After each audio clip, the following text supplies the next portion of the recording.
The characters of Unbound Desires or the agent of minimalism are all the archetypes of common people, as you would find in any place. Common people who would believe simple matters arise out of simple problems and solutions. A long time ago, the world was different, just as the world is different today.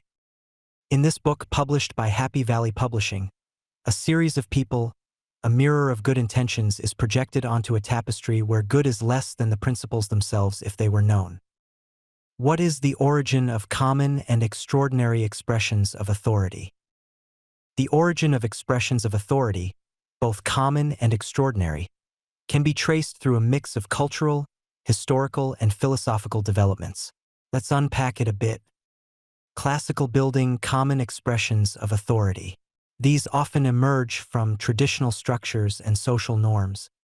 Traditional authority, as described by sociologist Max Weber, this is power legitimized by long-standing customs and practices. Think monarchies, religious institutions, or tribal elders.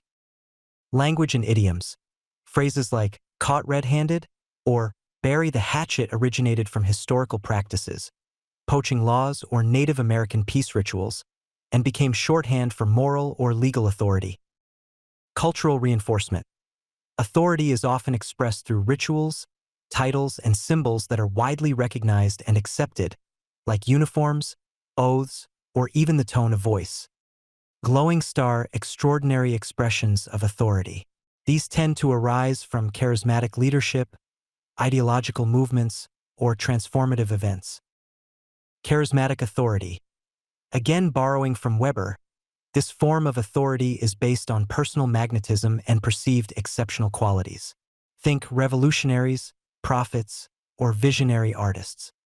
Legal rational authority. Rooted in systems and laws, this is the kind of authority wielded by elected officials or bureaucracies, extraordinary in its abstraction and reach. Artistic and literary expression.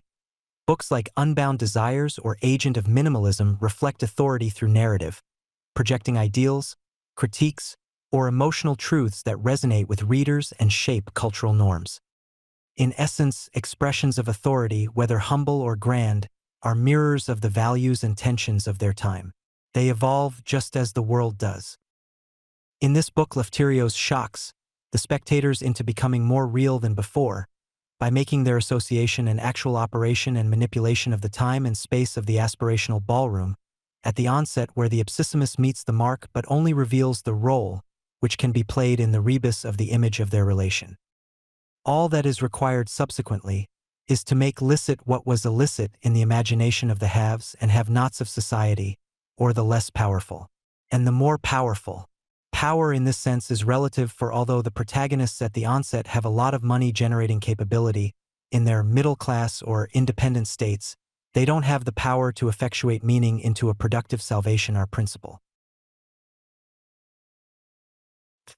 An ipsissimus defines some form of beastly apparition or the false sense of liberty. Relationship with liberty. Liberty, if taken literally, can mean anything is acceptable if presented in an ascetic way or as a means that justify the ends without knowing how to accomplish or attain legitimately. As a false prophet, a mad intertwining of the former paradoxes in the justification of garrulous and mishapen truths and essences imposed upon by the loud authority over the accomplished and revealed image of both the ipsissimus and the practical opposite of liberty by oppressive means, that is their narrative, exposed and evidently condemnable for all to see or who have suffered from them firsthand.